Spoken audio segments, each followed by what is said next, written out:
We follow the story of a fallen hero named Mecha Man, whose once mighty suit lies in ruins. Stripped of his power and purpose, he is forced to take up a job as a dispatcher at a superhero command center, where heroes are managed like shift workers, and his redemption feels like it's slightly out of reach.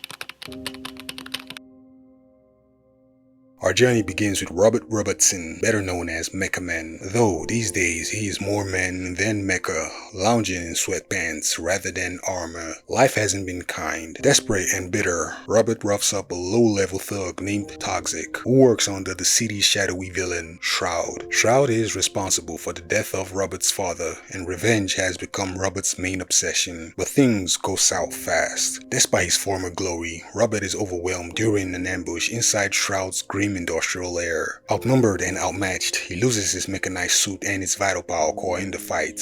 As he wakes up from months-long coma, he is faced with the harsh glare of reporters demanding answers about his supposed retirement and the crumbling reputation of Mecha Man. Haunted and humiliated, Robert spirals until one night, he stumbles into a group of petty burglars wearing candy-colored masks. The fight is short and ugly. He gets beaten senseless again before being rescued by a high-profile heroine, Blonde Blazer. She takes him out for a drink, or more accurately, several glasses of straight liquor. Robert mistakes her charm for her affection, but unfortunately, their not quite a day escalates into a bar brawl with members of the SDN, the superhero network, before she whisks him away to a quiet billboard overlooking the Hollywood skyline. There, she makes him an offer and tells him to join the SDN as a dispatcher, where he will train up-and-coming heroes, and in return, she will help him repair his suits. For Robert, this is a chance at redemption, and maybe a chance to get closer to Blazer. This offer feels too good to refuse. The night ends with a short interactive VR training sequence, but it is the next morning where the story fully kicks into gear.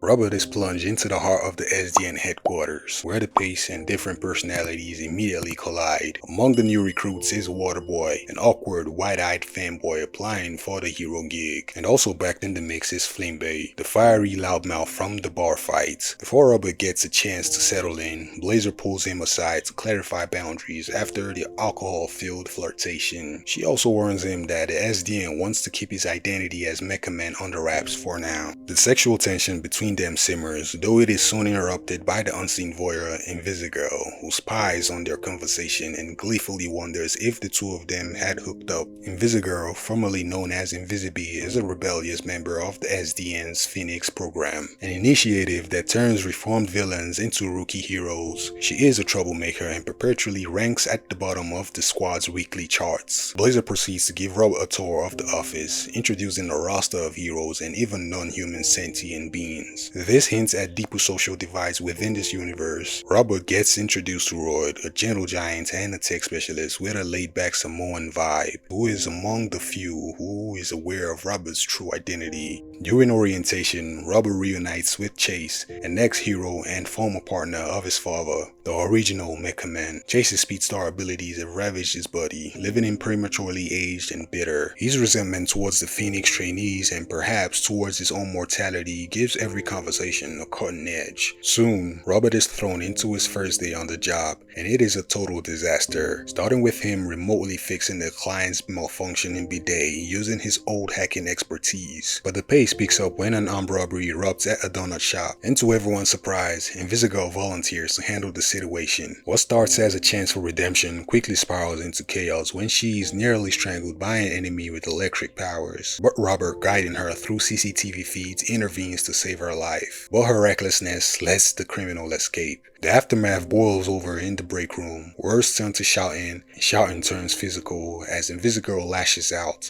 leaving her professional relationship and Robert's patience hanging by a thread. During the debrief, Robert receives an unexpected praise for his quick thinking, but the frustration overtakes him. In a rare moment of vulnerability, he delivers a fiery speech about how respect isn't earned through powers alone, it is earned through leadership and grit. Returning to his desk, he finds an unexpected olive branch, a donut left by Invisible as a peace offering. It is squashed and smeared all over his keyboard, but it is something. And Waterboy, the new janitor, dutifully cleans it up the only way he knows how, by vomiting water all over it.